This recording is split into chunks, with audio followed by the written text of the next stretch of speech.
오늘은 우리 교회가 세워진 지 38주년이 된 것을 함께 기뻐하고 감사하면서 하나님께 예배를 드리고 있습니다. 아마 38년이면 결코 짧지 않은 세월이죠. 아마 이 지역에서도 우리 교회가 꽤 그래도 역사가 긴 교회 중에 하나가 아닐까 생각해 봅니다. 지난 38년 동안 참 많은 일들이 있었을 텐데요. 오늘에 이르기까지 우리 서문 장로교회를 신실하게 붙들어 주시고 인도하시고 귀하게 사용해 주신 하나님의 은혜가 얼마나 감사한지 모르겠습니다. 앞으로도 계속해서 변함없이 하나님께서 우리 교회를 가장 선한 길로 인도해 주시고 또 우리 교회를 통해 하나님께서 큰 영광 받으시기를 간절히 소원합니다. 창립 기념일이라고 해서 제가 특별히 다른 말씀을 준비하지는 않았습니다. 계속해서 지난 시간에 이어 오늘도 학개서 말씀을 살펴보겠는데요. 지난 시간에는 우리가 BC 520년 7월 21일 초막절 명절 중에 선지자 학개에게 임한 하나님의 말씀을 살펴보았습니다. 오늘 본문은 그로부터 약 2달가량 지난 9월 24일에 선지자 학개에게 임한 하나님의 말씀입니다. 그들이 성전 공사를 다시 시작했던 6월 24일로부터는 정확하게 3달째가 되는 날이죠. 지금 짧은 기간에 하나님의 말씀이 계속 연달아 선포되고 있는 것을 우리가 보게 됩니다. 오늘 말씀은 얼핏 보면 하나님께서 유다 백성에 대해 뭔가 마음에 안 들어 하시고 그들을 계속 책망하시는 말씀처럼 들립니다만, 그러나 좀 더 자세히 읽어보면 오늘 말씀은 성전을 건축하고 있는 그들을 하나님께서 격려하시고 또 그들에게 소망을 주기 위해 하시는 말씀임을 알 수가 있습니다. 마지막 19절, 그러나 오늘부터는 내가 너희에게 복을 주리라 하는 말씀이 오늘 전체 말씀의 결론이기 때문입니다. BC 538년 바벨론 포로 생활에서 돌아온 유다 지도자들과 백성들은 2년 후인 BC 536년에 성전의 기초를 놓고 크게 기뻐했습니다. 물론 옛 솔로몬 성전의 영광을 보았던 사람들은 옛날과 비교해 볼 때 너무 초라했기 때문에 크게 대성통곡을 하기도 했지만, 그러나 대부분의 사람들은 기쁨과 감격에 겨워 큰 함성을 질렀다고 에스라 3장에 그 당시의 상황이 기록되어 있습니다. 하지만 그들은 이런저런 이유로 인해 얼마 못 가 성전 건축하는 일을 중단하고 말았습니다. 그로부터 16년 뒤인 BC 520년 6월 학개 선지자를 통해 하나님의 말씀이 그들에게 선포될 때까지 그들은 하나님의 성전 건축하는 일을 완전히 잊어버리고 포기한 채 그저 자기들 집 멋지게 잘 짓고 아이들 열심히 교육시키고 또 하루하루 먹고 사는 일에만 몰두하는 그런 세속적인 삶을 살고 있었던 것입니다. 그러나 그렇다고 해서 그들이 하나님을 섬기는 일을 완전히 잊어버렸던 것은 아닌 것 같아요. 에스라 3장 말씀을 보면 그들이 성전의 기초를 놓기 전에도 제단을 먼저 세우고 그 위에서 모세 율법대로 하나님께 번제를 드렸다고 기록하고 있는데요. 그 이후로도 그들은 때마다 절기마다 하나님께 예배를 드리고 제사를 드렸던 것 같습니다. 그러면서 아마 속으로 이렇게 생각들을 했을 것 같아요.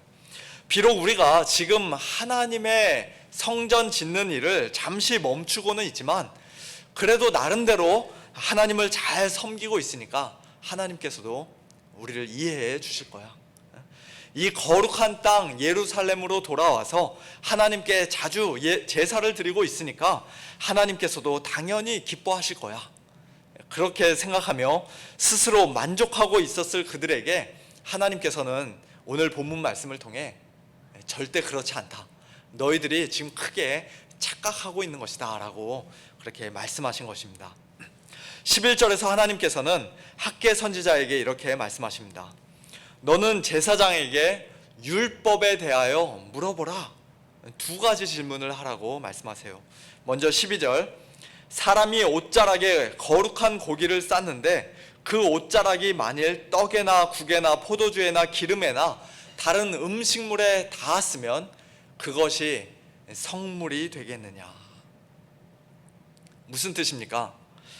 모세 율법에 따르면 하나님께 화목제와 같은 제사를 드리고 난 후에 그 남은 고기는 사람들이 먹을 수가 있었는데요, 어떤 사람이 이제 집에 가져가서 식구들과 함께 나눠 먹으려고 그 고기를 자기 옷자락에다 조심스럽게 싸가는 그와 같은 경우에 그 고기를 쌌던 옷자락이 다른 음식물에 닿는다면 그 음식물이 그 고기 때문에 역시 거룩하게 되겠는가라고 묻고 있는 것입니다. 거기에 대해서 율법을 잘 알고 있었던 제사장들은 뭐라고 대답합니까? 아니라고 대답하죠. 아니라. 정답입니다. 두 번째로 13절에서는 그 반대되는 경우에 대해 질문합니다. 시체를 만져서 부정하여진 자가 만일 그것들 가운데 하나를 만지면 그것이 부정하여지겠느냐. 누군가 시체를 만지면 모세 율법에 따라 그 사람도 당연히 부정하게 되는데, 그렇게 부정해진 사람이 다른 음식물에 손을 대면, 그것을 만지면 그 음식물도 부정해지겠는가? 그 질문에 제사장들은 그렇다, 부정해진다라고 대답합니다. 역시 정답입니다. 한마디로 거룩한 것은 전염이 잘 안 되는데 반해서 부정한 것은 쉽게 전염이 된다는 것이죠. 이런 예는 오늘날 우리 주변에서도 우리가 얼마든지 찾아볼 수 있습니다. 누군가 코로나 바이러스에 걸렸을 때 그 환자 주위에 건강한 사람 10명이 삥 둘러서서 그 사람에게 손을 대고 그 사람을 막 허그하고 하면은 그 환자가 병이 낫겠습니까? 그렇지 않죠. 우리의 건강함이 다른 사람에게 그렇게 전염될 수 없습니다. 반대로 그 코로나 환자의 그 작은 바이러스 하나가 그를 둘러싸고 있는 10명, 건강한 사람 10명뿐만 아니라 뭐 100명, 1000명, 10,000명이라도 얼마든지 감염시키고 그 바이러스를 전달할 수 있는 것을 우리는 잘 알고 있습니다. 부정한 것이, 더러운 것이 훨씬 더 힘이 세다는 것이에요. 어린아이가 손이 깨끗할 때는 그 깨끗한 손으로 벽을 막 만지고 다닌다고 해서 그 벽이 더 특별히 깨끗해지지 않습니다만, 그러나 스파게티를 막 손으로 집어먹고 나서 그 손을 갖다가 벽에다 갖다 대면 손 대는 곳마다 벽에 스파게티 소스가 덕지덕지 묻게 되는 것처럼, 또 우리 부모님들이 어린 자녀한테 거짓말은 이렇게 하는 것이야, 특별히 가르쳐주지 않아도 때가 되면 그 거짓말을 금방 아이들이 하게 되는 것처럼, 이 더러운 것은 너무나도 쉽게 전염이 되고 또 그로부터 다른 모든 것들을 다 더럽히고 부정하게 만든다는 것이죠. 건강한 것, 깨끗한 것은 쉽게 잘 전염이 되지 않습니다. 수수께끼와도 같은 이 말씀을 하나님께서 왜 하시는 걸까요? 그 이유를 14절에서 말씀하십니다. 여호와의 말씀에 내 앞에서 이 백성이 그러하고 이 나라가 그러하고 그들의 손의 모든 일도 그러하고 그들이 거기에서 드리는 것도 부정하니라. 하나님께서 유다 백성들을 이 백성이라고 부르신 것에 먼저 주목하시기 바랍니다. 하나님께서 이와 똑같은 표현을 학개서 1장 2절에서 한번 사용하신 적이 있습니다. 만군의 여호와가 이같이 말하여 이르노라, 이 백성이 말하기를 여호와의 전을 건축할 시기가 이르지 아니하였다 하느니라. 하나님께서 이스라엘 백성에 대해서 마음에 안 들어 하실 때 이 백성이라는 표현을 사용하십니다. 그런데 그들이 하나님의 이 책망의 말씀을 듣고 순종하여 성전을 건축하기 시작한 이후로는 하나님께서 그들을 더 이상 이 백성이라고 부르지 않으세요. 대신에 남은 백성 또는 남은 모든 백성이라는 표현을 사용하십니다. 남은 백성이라는 말은 그들이 비록 하나님의 혹독한 징계를 받았지만 완전히 소멸되지 않고 살아남았다. 이제는 긍휼을 입어서 남은 자가 되었다. 즉 다시 하나님의 언약 백성이 되었다는 것을 암시하는 말이라고 할 수 있습니다. 그러므로 오늘 본문 이 14절 말씀은 지금 9월 24일에 성전을 열심히 짓고 있는 그들의 현재 모습을 하나님께서 책망하시는 것이 아니라 그들이 성전 공사를 다시 시작하기 전 그들의 과거의 모습을 하나님께서 다시 한번 상기시키며 하시는 말씀으로 보아야 합니다. 너희가 일찍이 제단을 만들고 거기에서 그동안 나한테 꼬박꼬박 제사를 드려왔지만, 그러나 너희의 마음은 성전을 건축하는 일에 아무런 관심이 없었고 나를 경외하는 데서 멀리 떨어져 있지 않았었냐. 그런 부정하고 불경건한 마음으로 했던 지난날의 너희의 모든 일들은 내 앞에서 다 부정하고 더러웠다라고 말씀하시는 것입니다. 그들 자신이 하나님 앞에서 이미 부정한 자들이었기 때문에 그들의 손으로 하는 모든 일이 다 하나같이 부정했고, 심지어는 하나님께 올려드리는 제사와 예배까지도 다 부정하고 더러웠다는 것이죠. 하나님의 이 말씀은 오늘 우리의 모습을 다시 한번 돌아보게 만듭니다. 지금 우리가 하나님께 올려드리고 있는 이 예배는 과연 하나님께서 기뻐 받으실 만한 거룩한 예배입니까? 아니면 하나님 앞에서 부정하고 더러운 예배입니까? 비록 우리가 몸으로는 지금 예배당에 나와서 예배드리고 있지만, 또는 각 가정에서 온라인으로 경건하게 앉아 계시죠? 깨끗한 옷 입고 경건하게 예배를 드리고 있지만, 그러나 만일 우리 마음이 하나님을 멀리 떠나 있다면, 하나님의 성전을 건축하는 일, 하나님의 나라와 그의 의를 먼저 구하는 일에는 아무 관심도 없는 그런 세속적인 삶을 우리가 살아가고 있다면, 오늘 우리의 이 예배도 하나님 앞에서 부정하고 더러운 것으로 여겨질까 봐 심히 두렵습니다. 예배 자체는 당연히 선하고 좋은 것이지만, 그러나 만일 예배 드리는 자가 부정하면 그가 드리는 예배도 결국 부정할 수밖에 없는 법이에요. 부정한 자는 만지는 것마다, 손에 닿는 것마다 모든 것을 부정하게 만들고 더럽힙니다. 그래서 창세기 4장을 보면 하나님께서 아벨의 제물은 마음에 들어 하시고 가인의 제물은 싫어하셨다, 그렇게 말씀하지 않으시고, 아벨과 그의 제물은 여호와께서 받으셨으나 가인과 그의 제물은 받지 않으셨다고 말씀합니다. 제물을 드리는 자와 제물이 분리되지 않는다는 것이죠. 고린도후서 8장에서 사도 바울의 칭찬을 받았던 마게도냐 교회 성도들의 경우도 마찬가지입니다. 그들이 심히 가난한 중에도 그 당시 자기들보다 훨씬 더 어려운 형편 가운데 놓여 있었던 예루살렘 교회 성도들을 돕기 위해 구제 헌금을 힘에 지나도록 자원하여서 했는데요, 그때에도 그들은 먼저 자신을 주께 드리고 또 하나님의 뜻을 따라 우리에게, 즉 사도 바울 일행에게 풍성한 연보를 전달해 주었던 것을 보게 됩니다. 사랑하는 성도 여러분, 우리가 그저 껍데기만의 신앙생활, 껍데기만의 예배에 만족하는 자들이 되지 않기를 원합니다.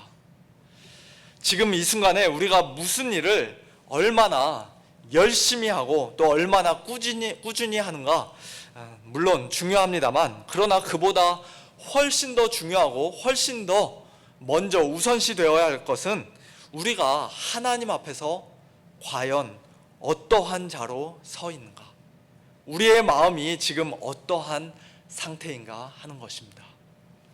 우리의 마음이 만일 부정하고 더럽다면 그런 마음으로 하는 모든 일은 겉으로 보기에 아무리 선하고 지극히 거룩한 일이라 할지라도 마음의 중심을 꿰뚫어 보시는 하나님 앞에서 다 부정하고 더러운 것으로 드러나게 될 것입니다. 숨길 수가 없어요. 속일 수가 없습니다. 계속해서 15절에서는 하나님께서 유다 백성들에게 그와 같은 부끄러웠던 과거를 돌아보라고 말씀하십니다. 이제 원하건대 너희는 오늘부터 이전, 옛날 곧 여호와의 전에 돌이 돌 위에 놓이지 아니하였던 때를 기억하라. 여호와의 전에 돌이 돌 위에 놓이지 않았던 때, 즉 성전의 기초만 겨우 놓이고 이제 그 이후로 더 이상 공사가 진척되지 않고 있던 지난 16년 동안의 세월을 생각해 보라는 것입니다. 그때 무슨 일이 있었습니까? 그때에는 곡식 더미가 반타작했고 또 포도즙은 5분의 2밖에 너희가 얻지 못했다고 말씀합니다. 16절에서 이렇게 말씀하시죠. 왜 그런 일이 있었습니까? 하나님께서 치셨기 때문이에요. 17절, 만군의 여호와가 말하노라 내가 너희 손으로 지은 모든 일에 곡식을 마르게 하는 재앙과 깐부기 재앙과 우박으로 쳤다라고 말씀합니다. 이것은 앞에 1장에서 특별히 1장 6절, 9절, 10절, 11절에서 하나님께서 이미 하셨던 말씀과 똑같은 말씀입니다. 하나님의 성전 건축하는 일을 가볍게 여기고 하나님께 불순종했던 그들을 하나님께서는 모세 언약에 따른 저주와 재앙으로 치셨습니다. 그러나 하나님의 그와 같은 징계는 그들을 마침내 죽이고 완전히 멸망시키기 위해서가 아니라 그들로 하여금 하나님께로 돌이키게 하시기 위해서였습니다. 17절 뒷부분에서 내가 쳤으나 너희가 내게로 돌이키지 아니하였느니라 그렇게 말씀하신 것처럼 제발 좀 돌이키라고 치셨다는 것이에요. 그런데 그렇게 맞아도 그들은 끝까지 하나님 말씀을 듣지 않았고 또 하나님께로 돌이키지 않았죠. 그렇게 완악한 자들이 학개 선지자를 통해 선포된 하나님의 말씀을 듣고 하나님께로 돌이킨 것을 보면서 저는 설교자로서 굉장히 큰 위로를 받습니다. 설교한다고 사람이 바뀌냐? 백날 해봐라. 절대로 안 바뀌어. 그렇게 설교에 대해서 굉장히 부정적으로 또 회의적으로 말씀하시는 분들을 가끔씩 만나는데요. 저는 그런 이야기를 들을 때마다 상당히 마음이 아픕니다.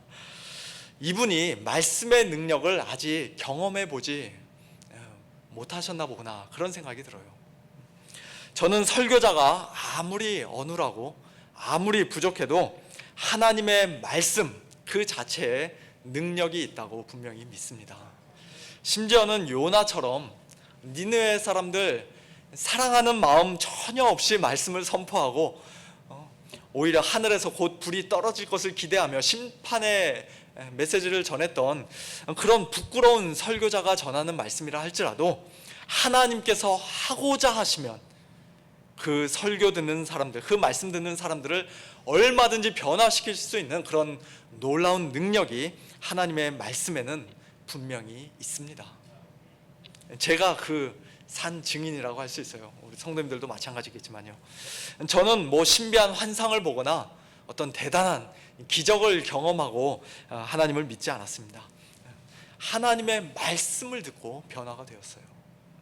한없이 교만했던 자가 죄인 중에 괴수라고 고백하며 하나님 앞에 엎드려지고 꼬꾸라질 수 있었던 것도, 또 십자가에 못 박혀 죽으시고 3일 만에 다시 살아나신 예수님을 나의 주, 나의 하나님이라 고백하며 참되게 믿을 수 있었던 것도 기록된 하나님의 말씀인 성경을 통해서, 그리고 선포된 하나님의 말씀인 설교를 통해서였습니다. 뭐 유명한 목사님의 설교가 아니었지만, 그러나 그 하나님의 말씀이 선포되어질 때 그 말씀 가운데서 역사하시는 하나님의 능력을 경험함으로써, 살아계신 하나님을 인격적으로 만남으로써 저는 새 사람이 되었습니다. 그렇기 때문에 그와 같은 하나님의 말씀의 능력을 굳게 믿고 신뢰하기 때문에 비록 저 자신은 너무나도 부족하고 연약하고 어눌한 사람이지만 우리 성도님들 앞에서 오늘도 담대하게 신실하게 하나님 말씀을 전하고 있는 것이죠. 우리 서문교회도 지난 38년 동안 존경하는 우리 명화용 목사님을 비롯하여서 그동안 우리 교회를 말씀으로 섬기셨던 여러 명의 목회자와 설교자들을 통해 그와 같은 하나님의 말씀의 능력을 많이 경험하셨을 것이라고 믿습니다. 우리의 삶 속에 혹 하나님의 징계가 있을 때에도, 하나님께서 우리를 치신다 생각될 때에도 우리가 마땅히 그래야겠습니다만, 특별히 하나님의 말씀이 우리 귀에 들려질 때 그때마다 즉시 하나님께로 다시 돌이키고 하나님께 즐거이 순종하는 우리 모두가 될 수 있기를 우리 주님의 이름으로 축원합니다. 18절에서 하나님께서는 유다 백성을 향해 과거를 기억해 보라고 또다시 말씀하십니다. 너희는 오늘 이전을 기억하라. 아홉째 달 24일 곧 여호와의 성전 지대를 쌓던 날부터 기억하여 보라. 개역 개정 성경에는 이 말씀이 선포되고 있는 오늘, 즉 9월 24일이 여호와의 성전 지대를 쌓던 날이라고 그렇게 번역했는데요. 물론 그렇게 번역하는 것도 가능합니다만, 그러나 이 구절만큼은 새번역 성경이 좀 더 바르게 번역한 것 같습니다. 새번역 성경을 보시면 너희는 부디 오늘 아홉째 달 24일로부터 주의 성전 기초를 놓던 날까지 지나온 날들을 마음속으로 곰곰이 돌이켜 보아라. 주의 성전 기초를 놓던 날, 성전 지대를 쌓던 날은 에스라 3장에서 분명히 말씀하시는 것처럼 BC 536년으로 보는 것이 더 자연스러운 것 같아요. 그래서 지난 16년 동안 성전 건축을 중단하고 그저 자기 집만 돌보며 살아왔던 그들의 세속적인 삶이 얼마나 공허하고 고달팠는지, 또한 하나님께로 돌이키지 않고 하나님께 불순종했던 그들의 지난날이 얼마나 비참하고 부끄러웠는지 마음속으로 곰곰이 돌이켜보고 기억해 보라는 것입니다. 어리석게 다시 그때로 돌아가서 하나님께 불순종하는 그와 같은 삶을 다시는 살지 말라고 말씀하시는 것이죠. 마지막 19절에서 하나님께서는 이제 드디어 그들에게 복을 약속하십니다. 곡식 종자가 아직도 창고에 있느냐? 그동안 하나님께 재앙과 저주를 받았는데 당연히 없을 것입니다. 포도나무, 무화과나무, 석류나무, 감람나무에 열매가 없는 것이 현재 그들의 부끄럽고 적나라한 현실입니다. 그러나 그것이 다가 아니라고 말씀하세요. 그것이 끝이 아닙니다. 그러나 오늘부터는 내가 너희에게 복을 주리라 하고 하나님께서는 말씀하십니다. 하나님의 성전이 완성되려면 아직 4년 이상의 시간이 더 남아있지만 너희들이 이미 내게로 돌아왔으니 내 말에 순종하여 하나님의 성전을 짓고 있으니 오늘부터는 내가 너희에게 복을 주겠다라고 말씀하시는 것입니다. 하나님의 성전을 짓고 있는 그들의 모습이 하나님 보시기에 얼마나 좋았던지 차마 4년을 더 기다리지 못하시고 벌써부터 복을 당겨서 주겠노라고 하나님께서 막 들떠 계시고 흥분해 계시는 듯한 그런 인상이 들 정도입니다. 저는 하나님께서 우리 서문교회를 향해서도 이 말씀을 해주시면 정말 좋겠다는 그런 마음을 가지고 오늘 설교 말씀을 준비했습니다. 오늘부터는 내가 너희에게 복을 주리라. 그런데 가만히 생각해 보니까 우리 서문교회는 옛날 유다 백성들과는 달리 지난 38년 동안 하나님께 이미 너무나도 많은 복을 받았더라고요. 비록 우리는 너무나도 부족하고 연약한 자들이었지만 우리는 온전히 거룩하지 못했고 정결하지 못했지만 하나님께 대한 우리의 순종도 결코 완전하지 못했지만 그럼에도 불구하고 우리 서문교회는 우리 교회의 머리가 되시는 예수님 때문에, 우리의 주와 구주가 되시는 예수님 안에서 지금까지 이미 엄청난 복을 받았습니다. 또 앞으로도 계속해서 복을 받을 것입니다. 죄라고는 하나도 없으신 가장 거룩하신 분, 우리 예수님께서는 이 땅에 계시는 동안 아무리 부정한 사람을 만져도 절대 부정해지지 않으셨어요. 예수님께서 문둥병자에게 손을 얹으시면 그 문둥병자가 깨끗이 나음을 입었고, 심지어는 죽은 사람을 만지시고 그의 손을 잡으시면 그 죽은 사람이 벌떡 일어났습니다. 뿐만 아니라 예수님께서는 하나님의 모든 계명을 하나도 남김없이 가장 완전하게, 가장 온전하게 다 지켜 순종하기까지 하셨습니다. 그런데 그렇게 절대 거룩하시고 가장 의로우신 예수님께서 저와 여러분의 모든 죄와 허물과 부정과 더러움을 한 몸에 다 짊어지시고 하나님 앞에서 죄덩어리, 저주 덩어리가 되어 십자가에 못 박혀 죽어 주신 것입니다. 아내와 신부로 삼으신 교회를 주님께서 얼마나 사랑하셨는지, 예수님께서는 그 교회를 위하여 자기 자신을 아낌없이 내어주셨고, 또 교회를 물로 씻어 말씀으로 깨끗하게 하사 거룩하게 하셨습니다.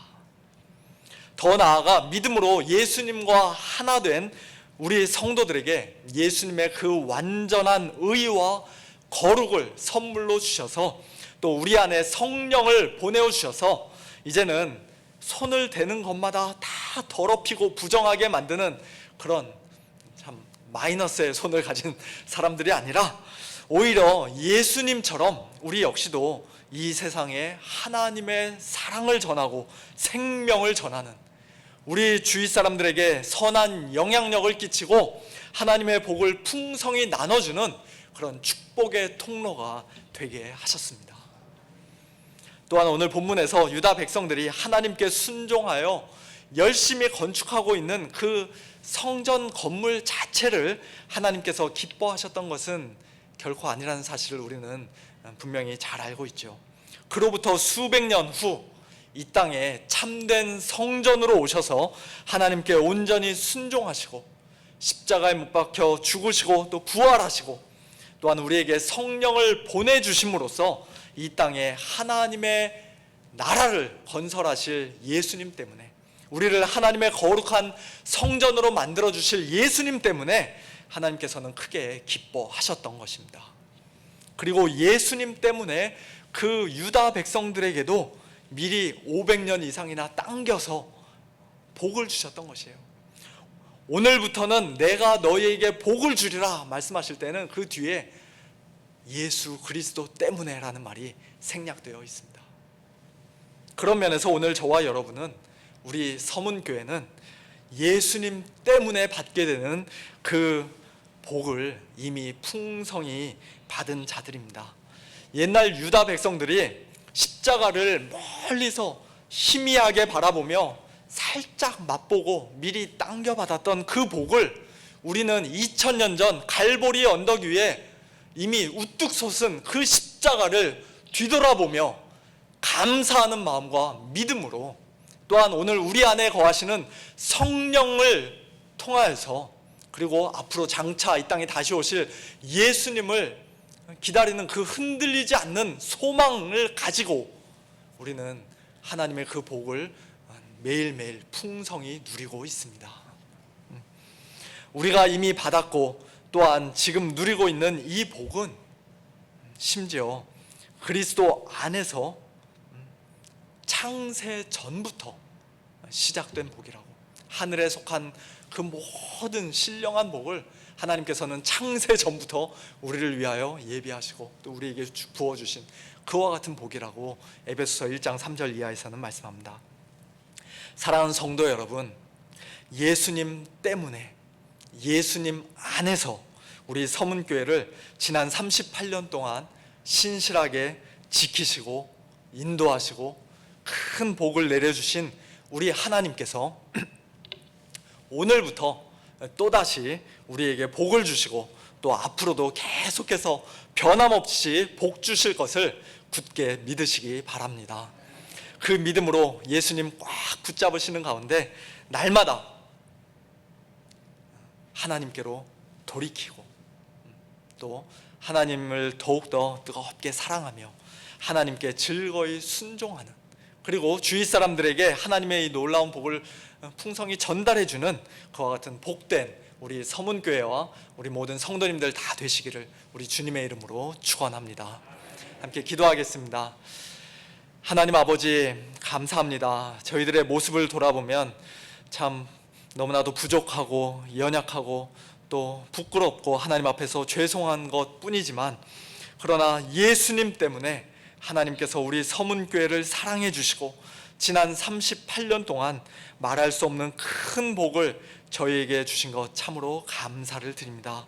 저희들 지금도 여전히 연약하고 미약하지만 오늘부터는 내가 너희에게 복을 주리라는 하나님의 이 놀라운 약속의 말씀을 저희들 예수님 믿는 믿음으로 굳게 붙들게 하시니 감사합니다. 지금까지도 우리 서문교회를 통해 하나님께서 큰 영광 받으셨거니와 앞으로 또 새롭게 하나님께서 행하실 그 놀라운 일들이 참 기대가 됩니다. 하나님의 거룩한 성전으로서 하나님을 늘 기쁘시게 하고 하나님을 더욱더 영화롭게 하는 우리 서문교회 되게 하시고, 이 지역사회에 하나님의 사랑을 풍성히 나누어주고 또 예수 그리스도의 복음을 힘있게 전하는 우리 서문교회 되어지도록 은혜를 베풀어 주시옵소서. 사랑하는 우리 성도님들 한 분 한 분, 한 가정 하나님께서 복을 더해 주셔서 평생 하나님의 나라와 그 의를 먼저 구하며 사는, 하나님의 전을 건축하며 사는 가장 복되고 의미 있는 인생 살아가는 우리 모든 성도님들 다 되어지도록 주님 축복하여 주시옵소서. 감사드리며 우리 교회의 머리 되시는 살아계신 우리 주 예수 그리스도의 이름으로 기도하옵나이다. 아멘.